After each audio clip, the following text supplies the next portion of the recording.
नमस्कार, स्वागत है आप सभी का भारतीय संविधान के एक नए लेक्चर सीरीज में।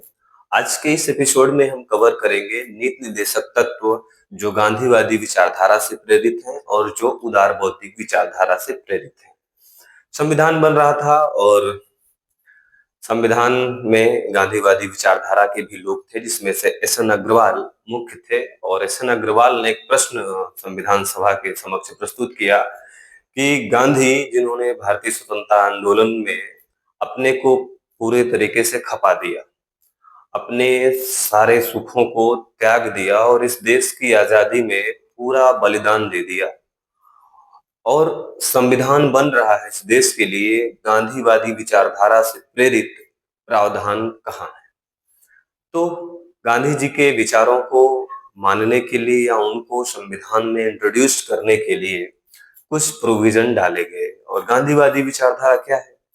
ग्रामोदय होना चाहिए, गांवों का विकास होना चाहिए, ग्राम पंचायतों का विकास होना चाहिए, समाज के कमजोर वर्गों के लिए हरिजन उत्थान प्रोग्राम गांधी जी ने लाया था, छुआछूत नहीं होनी चाहिए, भारी उद्योग नहीं होने चाहिए, क्योंकि गांधी जी का मानना था कि भारत में श्रमिकों की संख्या ज्यादा है, तो यहाँ पर भारी औद्योगिकरण करके समाज के या देश के बड़े वर्ग को काम पाने के अधिकार से वंचित कर दिया जाएगा। और गांधी जी का मानना था कि मादक पदार्थों का जो बिक्री है वो नहीं होना चाहिए। मादक पदार्थ अमीर वर्गों को के लिए है, गरीब वर्ग मादक पदार्थों का सेवन करेगा तो अपनी सैलरी का अधिकतम भाग तो उसके मादक पदार्थों में चला जाएगा, शराब में चला जाएगा, नशीली दवाओं में चला जाएगा। गांधी जी का मानना था कि जो भारत है वह कृषि प्रधान देश है और कृषि करने के लिए गाय बछड़े होने चाहिए, क्योंकि गाय से उसके गोबर से उर्वरक बन जाएगी और बछड़े जो हैं वो बड़े होंगे तो खेत जोतने के काम आएंगे। तो ये सारी जो बातें हैं वो गांधीवादी विचारधारा से साम्यता रखते हैं, और इन्हीं साम्यता रखने वाले प्रोविजन के रूप में डीपीएसपी में प्रोविजन कर दिया गया। तो सबसे पहले समझते हैं अनुच्छेद 40, जो गांधीवादी विचारधारा से साम्यता रखने वाला डीपीएसपी है। इसमें प्रावधान है अनुच्छेद 40, अनुच्छेद 40 ग्राम पंचायतों का गठन। गांधी जी का मानना था कि भारत गांवों में बसता है और गांव के डेवलपमेंट के लिए ग्राम पंचायत होनी चाहिए, स्वायत्त शासी संस्थाएं होनी चाहिए, गांव के लोगों से मिलकर बनी संस्था होनी चाहिए। क्योंकि जो ग्रामीण स्तर की समस्याएं हैं, चाहे पेयजल की समस्या हो, चाहे सफाई की समस्या हो, उसको दिल्ली में बैठकर गांव की समस्या का निदान नहीं हो सकता। दिल्ली गांव के विकास के लिए फंड दे, क्या फंड पैसा दे, और इस फंड को किस प्रकार से खर्च करना है या ग्राम पंचायतों को अधिकृत किया जाए, क्योंकि गांव ग्रामीण स्तर की समस्याएं केंद्र स्तर से नहीं निपटाई जा सकती। गांव में सड़कें बनाना है, गांव के में जो चकमार्ग है उनको बनाना है। नेशनल हाईवे तो केंद्र सरकार बना सकती है, लेकिन जो चकमार्ग है इनको बनाने के लिए ग्राम पंचायत होनी चाहिए। ग्राम पंचायती स्तर पर लोगों को यह काम देना चाहिए, क्योंकि वो अपनी समस्याओं को भली भांति समझ सकते हैं। तो गांधी जी का मानना था ग्राम पंचायतों का गठन किया जाए, और इसके लिए 73वां और 74वां संविधान संशोधन भी किया गया, और इसके तहत पंचायती राज व्यवस्था को पूरे भारत में लागू किया गया, और राजस्थान में सबसे पहले इसकी शुरुआत हुई। तो ये था अनुच्छेद 40। अब नेक्स्ट गांधीवादी जो डीपीएसपी है उसको समझते हैं, वो है अनुच्छेद 43, जिसमें कुटीर उद्योगों के प्रोत्साहन की बात थी। है अनुच्छेद 43, जिसमें कुटीर उद्योगों के प्रोत्साहन की बात की गई है, क्योंकि भारत एक जनसंख्या बाहुल्य देश है, और आज के स्तर पर हम देखें, आज के डेटा के आधार पर देखें तो विश्व में सबसे ज्यादा आबादी वाला देश है, सबसे ज्यादा युवा देश है। और जाहिर सी बात है, युवाओं को काम चाहिए। और मशीनें क्या करती हैं, मानव श्रम को बहुत कम कर देती हैं। जहां पर 100 लोगों का काम है, वहां पर एक मशीन काम करती है। और एक व्यक्ति काम करता है, 99 लोग बेरोजगार हो जाते हैं। तो गांधी जी की ये दृढ़ मान्यता थी, जहां पर हाथ ज्यादा हो वहां पर भारी उद्योग नहीं होने चाहिए, कुटीर उद्योग होने चाहिए। और अंग्रेजों ने गांधी के इन्हीं सपनों को डिस्ट्रॉय किया था और जितने भी कुटीर उद्योग थे उनको समाप्त कर दिया था। तो गांधी जी का मानना था कि कुटीर उद्योगों की स्थापना की जाए ताकि लोग स्वयं से रोजगार उत्पन्न कर सके। और आज भी देख रहे हैं, सरकार एमएसएमई के लिए कितना प्रयासरत है। छोटे और मझोले उद्योगों के लिए सरकार विभिन्न प्रकार की स्कीम ला रही है और विभिन्न प्रकार से फंडिंग भी कर रही है। तो ये था अनुच्छेद 43। अब समझते हैं अनुच्छेद 43 था, जिसमें सहकारी समितियों के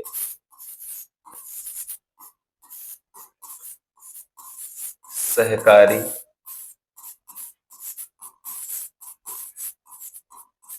समितियों का प्रावधान किया गया है।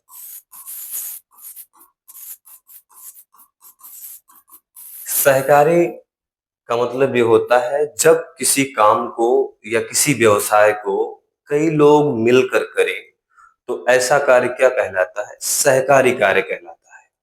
तो गांधी बाबा भी यही मानते थे कि जब सब लोग मिलकर या आपस में कोऑपरेशन करेंगे, तब ना लोगों का भी विकास होगा और देश का भी विकास होगा। अब नेक्स्ट आर्टिकल समझते हैं जो गांधीवादी सिद्धांत से प्रेरित है, वो है अनुच्छेद 46। अनुच्छेद 46 प्रावधान करता है, एससी, एसटी और कमजोर वर्गों का शैक्षणिक एवं आर्थिक विकास।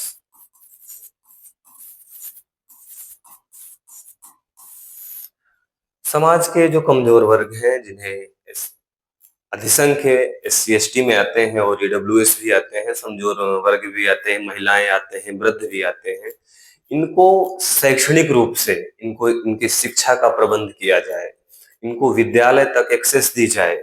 और ये जो आर्थिक रूप से कमजोर हैं, इन्हें विभिन्न प्रकार की स्कीमों का लाभ दिया जाए। इनके पास घर नहीं है, इनको घर बनाया जाए। इनके पास स्किल नहीं है, इनको स्किल दिया जाए। और कोई भी रोजगार स्थापित करें, इनको फंडिंग दी जाए। तो ये क्या है, गांधी जी का जो सपना था कि एससी एसटी और समाज के जो कमजोर वर्ग हैं उनका उत्थान करने के लिए सरकार प्रयास करे। अब नेक्स्ट गांधीवादी सिद्धांत जो डीपीएसपी में है उसको समझते हैं, अनुच्छेद 47। अनुच्छेद 47 प्रावधान करता है, मादक पदार्थों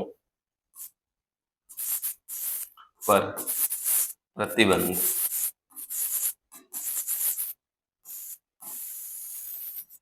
खास करके इसमें शराब, नशीली ड्रग्स, इनके विक्रय पर या इनके एक्सेस पर रोक लगाने की बात की गई है। क्योंकि गांधी जी का मानना था कि जो समाज का गरीब व्यक्ति है, गरीब तबका का व्यक्ति है, वो दिन भर पैसा कमाता है और शाम को शराब पीकर लुढ़क जाता है, तो उसका तो डेवलपमेंट कभी नहीं हो सकता है। गांधी जी का मानना था ये जो शराब है, ये बड़े बड़े उद्योगपतियों के लिए है, बड़े अमीर लोगों के लिए है। जो एक सामान्य सैलरी कमा रहा है उसके लिए ये नहीं है। और दूसरी बात ये थी, इस आर्टिकल का प्रोविजन यह है कि यदि देश के नागरिक मादकता में आ जाएंगे, नशे में आ जाएंगे, तो फिर तो इस देश का डेवलपमेंट खत्म ही हो जाएगा। तो प्रोविजन कर दिया गया कि जो मादक पदार्थ हैं इनके ऊपर प्रतिबंध लगाया जाए, नशीली दवाओं की एक्सेस लोगों तक ना हो, ताकि वे अपना सर्वांगीण विकास करें, ना कि नशा में मस्त रहे। नेक्स्ट आर्टिकल है गांधीवादी विचारधारा से प्रेरित अनुच्छेद 48 जो गाय, बछड़ा एवं दुधारू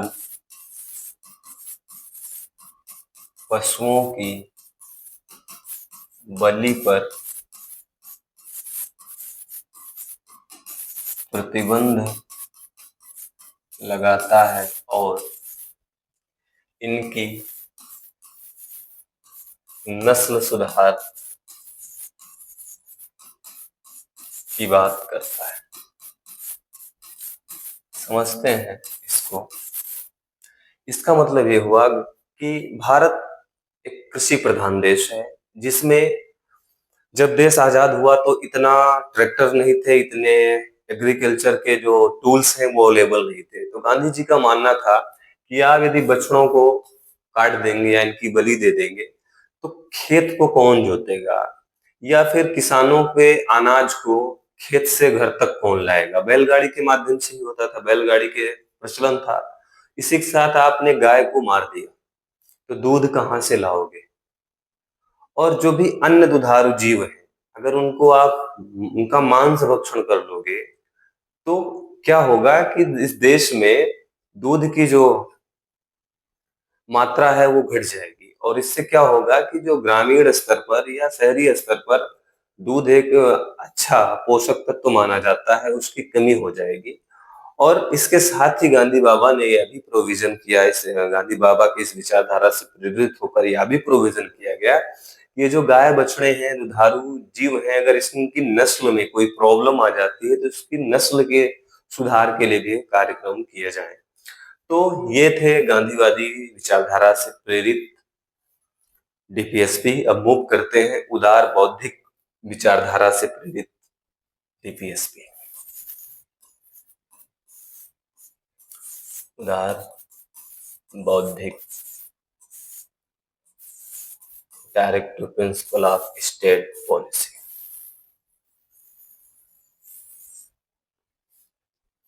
उदार बौद्धिक जो विचारधारा है यह लग्जरियस जीवन पर बात करती है, और यह बात करती है कि जो पर्यावरण है इसका संरक्षण होना चाहिए, इंटरनेशनल लेवल पर शांति होना चाहिए, पीसफुल एटमॉस्फेयर होना चाहिए, पर्यावरण का प्रोटेक्शन होना चाहिए। तो ये जो उदारवादी विचारधारा है, इस विचारधारा से भी प्रेरित होकर हमारे डीपीएसपी में कुछ आर्टिकल्स ऐड ऑन किए गए, इनको समझते हैं। जैसे पहला आर्टिकल है अनुच्छेद 44 जो प्रावधान करता है समान नागरिक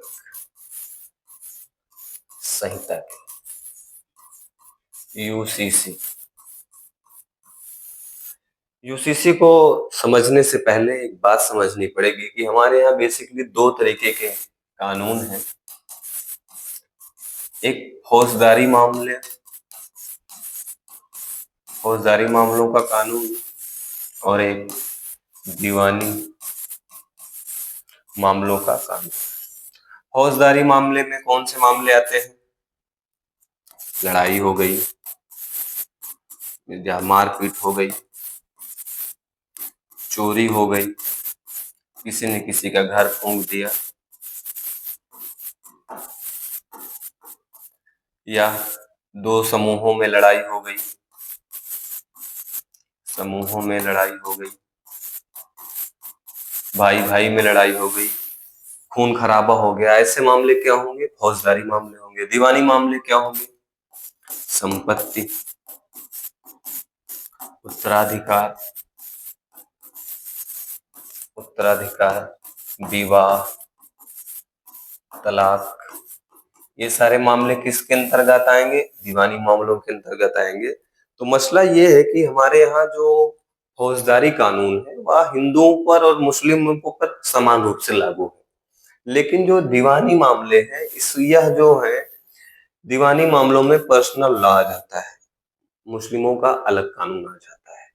तो अनुच्छेद 44 यही प्रावधान करता है कि इस देश में जितने भी नागरिक रह रहे हैं, चाहे हिंदू धर्म से हो या मुस्लिम धर्म से हो या अन्य किसी धर्म से हो, उन सब पर एक ही कानून लागू हो, अलग-अलग पर्सनल लॉ ना लागू हो, जिससे देश में जो न्यायिक व्यवस्था है वह त्वरित रूप से लागू हो सके या जल्दी से जल्दी उस पर निर्णय हो सके। तो अनुच्छेद 44 प्रावधान करता है यूनिफॉर्म सिविल कोड की कि हिंदुओं और मुस्लिम दोनों के लिए एक तरीके का कानून होना चाहिए।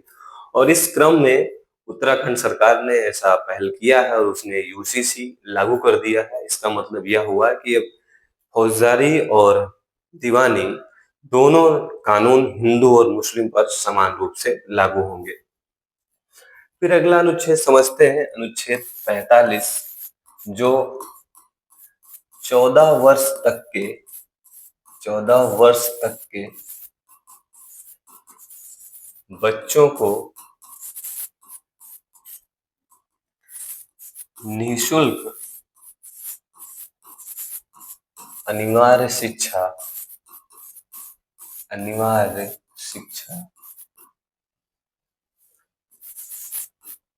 का प्रावधान करता है। समझते हैं। हालांकि अब यह जो डीपीएसपी है अब यह फंडामेंटल राइट्स बन गया है, क्योंकि अनुच्छेद 21A में राइट टू एजुकेशन, जिसमें 14 वर्ष तक के बच्चों को फ्री में शिक्षा की बात की गई है। लेकिन इस आर्टिकल में भी है, आर्टिकल 45 में भी, इसको भी समझ लेते हैं। मीन्स जो हमारे बालक हैं, जो बच्चे हैं, एटलीस्ट उनको कम से कम 14 वर्ष तक तो शिक्षित करो, उनके लिए शिक्षा की व्यवस्था करो। और इसके लिए सरकार ने राइट टू एजुकेशन अधिनियम भी लाया है और इसे फंडामेंटल राइट्स में शामिल भी कर दिया है। और सरकार बच्चों के विकास के लिए फ्री में अ, सारी सुविधाएं देता है, बैग देता है, किताबें देता है, मिड डे मील जैसी स्कीम लागू करता है ताकि बच्चों का डेवलपमेंट हो सके। अब नेक्स्ट मूव करते हैं अनुच्छेद 48 को। इसमें प्रोविजन किया गया है कृषि एवं पशुपालन का आधुनिकीकरण एवं वैज्ञानिकीकरण। कृषि एवं पशुपालन का आधुनिकीकरण एवं वैज्ञानिकीकरण। यह प्रावधान करता है कि कृषि जो हम परंपरागत तरीके से करते हैं, हम ईश्वर की बारिश पर भरोसा करते हैं कि बारिश होगी तो हमारी कृषि खेत की सिंचाई हो जाएगी। नहीं, ट्यूबवेल लगाइए, समरसेबल लगाइए, नहर पहुंचाइए, और नहर ही ना पहुंचाइए, ड्रिप सिंचाई की व्यवस्था करिए जिससे पानी का कम खपत हो। अच्छे बीजों को बोइए ताकि अच्छी फसल हो सके। उचित मात्रा में उर्वरकों का प्रयोग करिए ताकि बेहतर फसल हो सके और उन जो उर्वरकों का मानव पर नकारात्मक प्रभाव ना पड़े। और जो पशुपालन कर रहे हैं, परंपरागत तरीके से पशुपालन मत करिए। अगर पशुपालन कर रहे हैं तो एक प्रॉपर मैकेनिज्म के तहत करिए। पशुओं का जहां पर पालन हो वहां पर प्रॉपर लाइटिंग की व्यवस्था हो, प्रॉपर उनको खान पान मिले। ये नहीं कि सूखा चारा फेंक दिए, नहीं, उनको वैज्ञानिक तरीके से करिए। उनकी तबीयत खराब हो जाती है, जानवरों का कोई हेल्थ इशू है, उसके लिए उनकी दवा कराइए। यह प्रावधान यही करता है कि कृषि और पशुपालन परंपरागत तरीके से न करिए, नए नए जो इनोवेशन आए हैं उनको अप्लाई करिए। नेक्स्ट आर्टिकल समझते हैं, अनुच्छेद 48A, जिसमें बात किया गया है पर्यावरण संरक्षण की।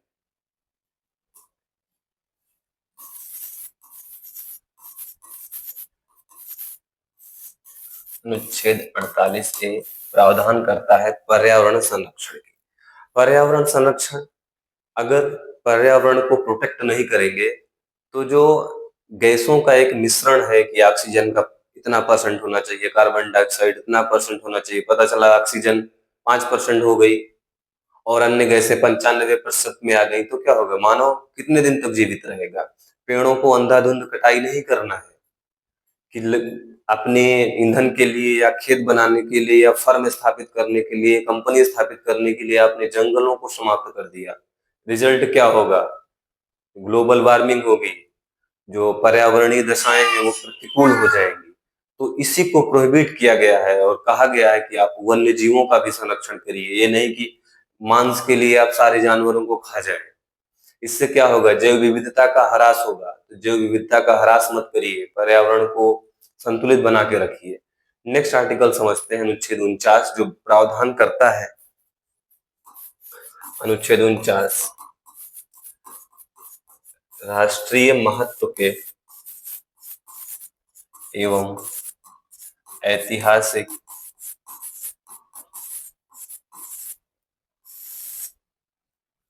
ऐतिहासिक इमारतों या वस्तुओं का संरक्षण।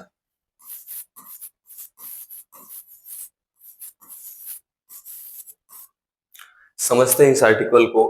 प्रावधान ही कर रहा है कि राष्ट्रीय महत्व के स्मारक जैसे संसद भवन है, इसी के साथ साथ स्वतंत्रता आंदोलन के समय बहुत से लोगों के द्वारा, जैसे गांधी जी का आश्रम है गुजरात में साबरमती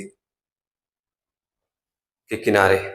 अब ये क्या है? ये एक ऐतिहासिक महत्व का धरोहर है। सिंधु सभ्यता के बहुत से अवशेष हैं। हमारे स्वतंत्रता सेनानियों के द्वारा प्रयोग की जाने वाली विभिन्न प्रकार की पिस्तौल हैं, कपड़े हैं, तलवार हैं, हथियार हैं।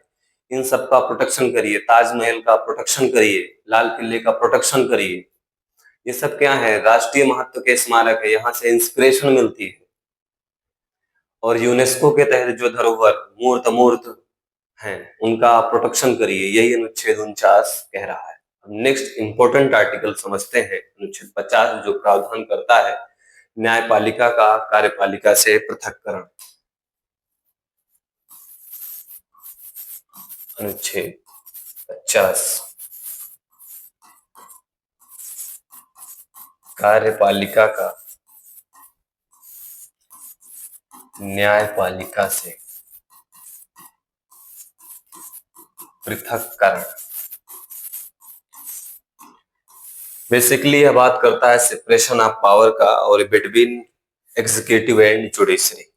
कार्यपालिका का मतलब सिंपल सा मैंने बताया था, मंत्री परिषद होता है। क्या? मंत्री परिषद होता है। और ये मंत्री परिषद क्या होती है? जनता के द्वारा चुनी जाती है। और एक दूसरी कार्यपालिका होती है जिसमें आईएएस, पीसीएस या अन्य ऑफिसर आते हैं। ये भी कार्यपालिका के ही अंग है। कार्यपालिका का मतलब कानूनों को लागू कराने वाली संस्था। न्यायपालिका का मतलब न्याय प्रदान करने वाली संस्था। तो इसमें प्रावधान किया गया है कि कार्यपालिका अपने क्षेत्र में काम करे। कार्यपालिका एग्जीक्यूटिव कार्यपालिका अपने एटमॉस्फेयर या अपने स्फीयर में काम करे और न्यायपालिका अपने इस बाउंड्री लाइन में काम करे। दोनों एक दूसरे के काम में ओवरलैप ना करें, नहीं तो प्रॉब्लम होगी कि आपने जिस उद्देश्य से संस्थाएं एस्टेब्लिश की गई उनकी जो स्पिरिट है वही डिस्ट्रॉय हो जाएगी। अब न्यायपालिका कानून बनाने लगे, कार्यपालिका न्याय देने लगे, तो फिर संविधान कहाँ बचा? संविधानवाद कहाँ बचा? संविधानवाद क्या कहता है? जो जिसका काम है वही करे। विधि का शासन कहाँ बचा? विधि के शासन ने कहा कि भाई कार्यपालिका कानूनों को लागू करो, न्यायपालिका देखो अगर इस कानून में कोई दिक्कत है तो जुडिशियल रिव्यू करो। अब पता चला कार्यपालिका न्यायपालिका के किसी डिसीजन का जेआर जुडिशियल रिव्यू करने लगी, क्या होगा? कॉन्फ्लिक्ट होगा। और कॉन्फ्लिक्ट होगा तो उसका परिणाम क्या होगा? देश का डेवलपमेंट नहीं होगा, देश का विनाश होगा। तो संविधान निर्माता पहले ही लिख के चले गए, देखो भैया लड़ना मत, विधायिका सॉरी कार्यपालिका आप अपना काम करना, विधायिका आप अपना काम करना। ये था अनुच्छेद 50। अब एक और आर्टिकल बचता है डीपीएसपी में, अनुच्छेद 51। अनुच्छेद 51 जो प्रावधान करता है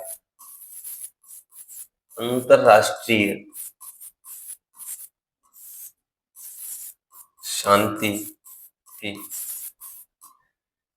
विदेशी देशों के साथ मैत्रीपूर्ण संबंध की यह बात करता है अंतरराष्ट्रीय संस्थाओं के सम्मान की। समझते हैं, तीन बातें हैं। संविधान निर्माता ये जानते थे कि जिस प्रकार से अंग्रेजों ने अत्याचार किया है, अगर यही अत्याचार फिर से रिवाइव हुआ तो भारत ही नहीं पूरे विश्व का जो विकास है या मानव सभ्यता का जो विकास है वह नहीं हो सकेगा, बल्कि विनाश होगा। तो एक आर्टिकल डाल दिया कि भारत का यह कर्तव्य होगा कि पूरे विश्व में शांति स्थापित करने के लिए काम करे। जैसे अब यूक्रेन रूस में विवाद हो रहा है, हमारे देश के प्रधानमंत्री ने कहा कि युद्ध किसी भी समस्या का हल नहीं है, टेबल पर बैठिए, समाधान करिए। और यूक्रेन को भारत सरकार ने विभिन्न प्रकार की एड भी प्रदान की, वहां पर भोजन रसद की भी व्यवस्था की। श्रीलंका में प्रॉब्लम हुई, भारत सरकार ने उन्हें विभिन्न प्रकार की फंडिंग की। इसी तरीके से कोविड के समय विभिन्न देशों को भारत सरकार ने वैक्सीन दिया और भारत सरकार ने कहा कि हमने दुनिया को युद्ध नहीं बुद्ध दिया है, मतलब शांति का मार्ग दिया है। यही हमारे संविधान निर्माता भी चाहते थे कि भारत अपनी तरफ से विश्व में शांति स्टेब्लिश करने का प्रयास करेगा। वसुधैव कुटुंबकम के स्पिरिट को इसमें शामिल किया गया है। फिर इसी में बात किया गया है कि देशों के साथ मैत्रीपूर्ण संबंध रखा जाए, मतलब हमें लड़ना नहीं है किसी देश से, हमें पाकिस्तान से नहीं लड़ना है, पाकिस्तान हमसे आके लड़ता है। पाकिस्तान से तो हम शांति चाहते हैं, बांग्लादेश से हम शांति चाहते हैं, श्रीलंका से हम शांति चाहते हैं, अमेरिका से हम शांति चाहते हैं, अफ्रीका से हम शांति चाहते हैं, ईरान, इराक, अफगानिस्तान से हम शांति चाहते हैं, हम मैत्रीपूर्ण संबंध रखना चाहते हैं, हम लड़ना नहीं चाहते। यही अनुच्छेद 51 कहता है। और अनुच्छेद 51 क्या कहता है कि जो अंतरराष्ट्रीय संस्थाएं, खास करके यूएनओ, इसकी बातों को मानना। यूएनओ कोई बात कर रहा है, जिससे उन्होंने ह्यूमन राइट्स का डिक्लेरेशन किया, ह्यूमन राइट का डिक्लेरेशन किया 10 दिसंबर 1948 को। भारत सरकार ने संधि को स्वीकार किया और ह्यूमन राइट कमीशन बनाया। तो कुल मिला के अनुच्छेद 51 का प्रावधान हमारा देश, हमारी सरकार स्वीकार करती है और यह हमारे संविधान निर्माताओं की दूरगामी सोच थी कि शांति ही समस्या का समाधान है, युद्ध से समाधान नहीं होते। तो ये था गांधीवादी और उदार बौद्धिक डीपीएसपी। उम्मीद है कि आपको यह समझ में आया होगा। तो आज के इस एपिसोड में इतना ही। नेक्स्ट एपिसोड में हम मिलेंगे, तब तक के लिए नमस्कार।